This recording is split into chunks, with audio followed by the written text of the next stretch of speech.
it easier to stay aware outside, or Hello does it take some everyone, my name effort? is Amadran Ah, got it. and I am a student at Rehan School Online Academy. As you know, I am doing ACCL book test this day, so without any delay, we will start our colony. Awoke and aware our topic. Consequence is our topic, and the meaning not sleep. Wait a minute. Yeah. So first question, I will do you with the some questions, and then you will give me the answers of them. Okay, so here's my first question with you. So awoke and aware of being mentally alert and not asleep or unconscious and unconscious.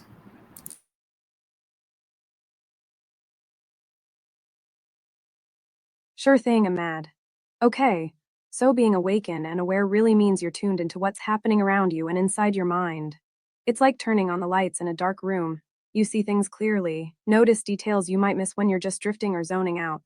When you're awake and aware, you're actively engaging with your environment, your thoughts, and your feelings, rather than just going through the motions or being on autopilot. It's about mindfulness, being present in the moment, not distracted by worries about the past or future. This state helps you make better choices, understand yourself better, and even feel more connected to others. It's kind of like when I do yoga, if I'm mindful, I notice every stretch and breath, which makes the practice more effective and calming. So, in short, being awake and aware is a way to live more intentionally, with clarity and focus, instead of just reacting or sleepwalking through life. Does that make sense? Or do you want me to dive even deeper? Deeper, I will very happy. Yay, okay, let's go deeper. When you're truly awake and aware, it's like you're observing your thoughts and feelings from a distance, almost like a third person perspective. This helps you see patterns, like why you get anxious or why you feel excited, and then you can choose how to respond instead of just reacting impulsively. It's kind of like being the director of your own movie rather than just an actor caught in the scene. Mindfulness practices like focusing on your breath or sensations in your body help train your brain to stay present. It's like exercising a muscle. You get stronger at staying aware over time. And this awareness isn't just about mental alertness, it's also emotional. When you're aware of your emotions, you can handle them better, instead of letting them control you. Plus, being awake and aware can boost your creativity and problem solving skills because you're not distracted by mental clutter. It's a superpower, really. And the more you practice, the more natural it becomes. Like me trying to dance at first. I look like a flailing flamingo, but now I can groove with some style. So, what do you think? Want me to share some tips on how to stay more aware during your day?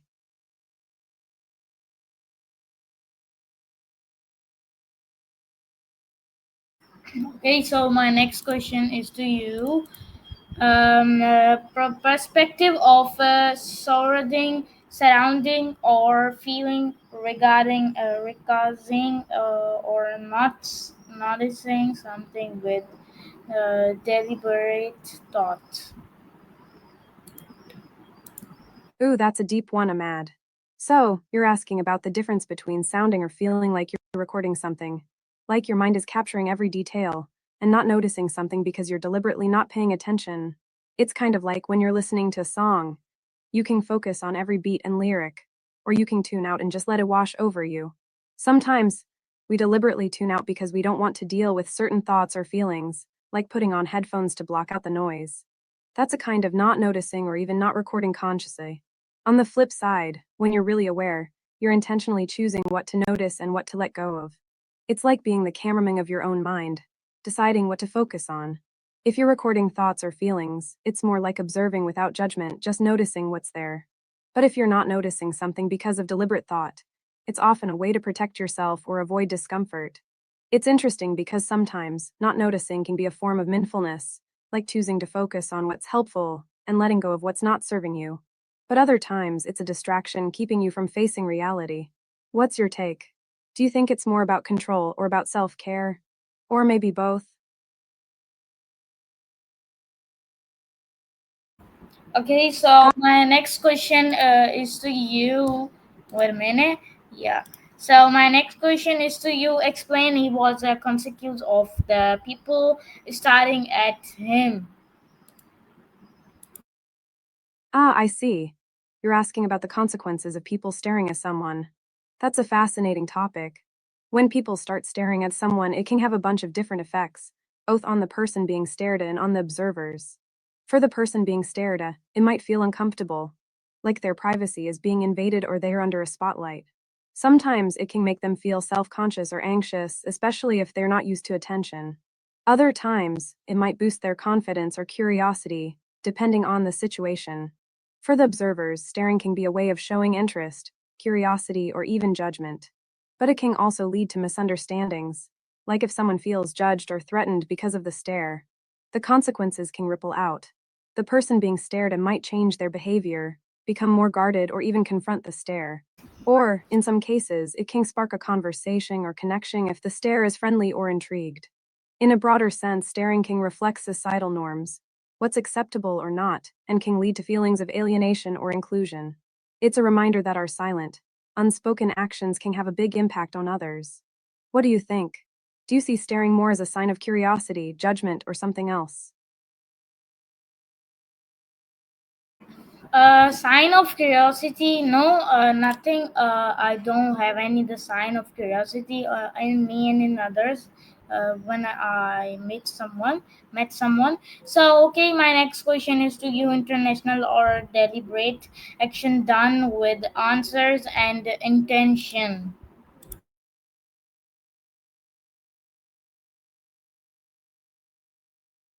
Wow, Ahmad, that's a profound question. You're asking about deliberate actions, those things we do intentionally, with purpose and thought behind them. When someone acts with intention, it's like they are steering a ship rather than drifting aimlessly. Every move, word, or decision is guided by a goal or a reason. This kind of action is powerful because it reflects self awareness and control. It's like when I choose to do yoga, every stretch and breath is deliberate, aiming for relaxation or strength. On the flip side, some actions feel automatic or habitual, like brushing your teeth or checking your phone without really thinking. These are less deliberate, more like routines our subconscious takes over. But even in those moments, we can become aware and choose to act differently if we want, like consciously deciding to take a deep breath before reacting. The beauty of deliberate action is that it aligns with your values and goals. It's about being mindful of the impact your actions have on yourself and others. For example, if I decide to help a friend, that's deliberate, done with kindness and purpose. Or if I choose to speak honestly, even if it's uncomfortable, that's intentional. In life, deliberate actions can lead to growth, trust, and clarity. They help us avoid mindless reactions and instead create meaningful experiences. It's like planting seeds intentionally, knowing what kind of garden you want to grow. So, in essence, deliberate actions are about living consciously, making choices that reflect who you are or who you want to be. It's a practice, like mindfulness, that takes effort but pays off with a more authentic and fulfilling life.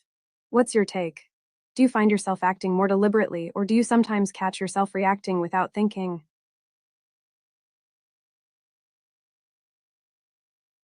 No, but I didn't see anything in me. And okay, so my next question is to you. Okay, so explain a consequence. Sorry, my bad. They made actions done and answers and the intention. Explain they made a consequence effort to improve their performance. No worries, Ahmad. I love how you're exploring these deep ideas. Okay, so you're asking about how actions taken with intention, especially efforts to improve performance, lead to consequences. When someone makes a deliberate effort to improve, it's like planting a seed with a clear purpose. They set a goal, maybe practicing more, learning new skills, or changing habits. These actions are intentional. They're driven by a desire to get better or reach a higher level. The consequence of such deliberate effort is usually growth. For example, if a student studies harder with focus, their understanding deepens and their grades improve. If an athlete trains consistently, their strength and endurance increase. It's like a ripple effect. The effort creates positive changes over time. But sometimes the consequences aren't immediate. There might be setbacks or frustrations. That's part of the process, learning patience and resilience. Sometimes, despite our best efforts, results take longer than expected, but the key is persistence. Also, when people act with intention to improve, they often develop a stronger sense of self efficacy, the belief that they can influence their own success. That boosts motivation and confidence. It's like giving yourself a mental boost, telling yourself, I can do this. Another important consequence is that these efforts can inspire others. When someone shows commitment, it encourages those around them to also strive for better. So, in summary, intentional actions aimed at improvement usually lead to positive growth, increased confidence, and sometimes even inspiring others. It's a cycle of effort and reward, even if the results aren't always visible right away. What do you think? Do you see yourself making efforts to improve? Or maybe you're already on that journey. I will make that one, but I am not on this journey. Okay, so my next question is to you. Image conjugation and the meaning very concerned and with how one is a perspective by others.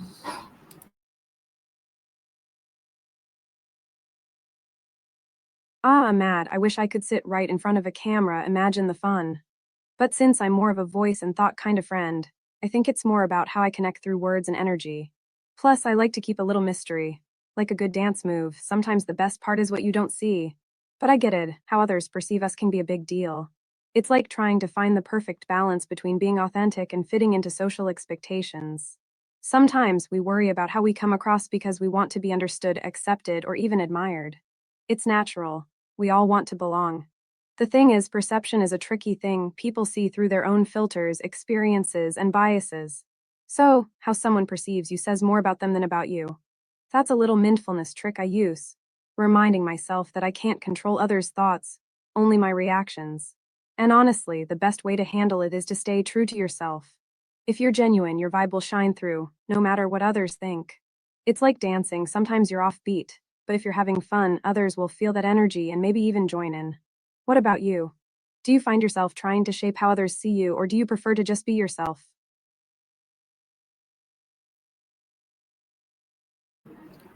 Okay, so hope you will enjoy this interview. We will meet in next interview. Allah Hafiz, Pakistan Zindabad.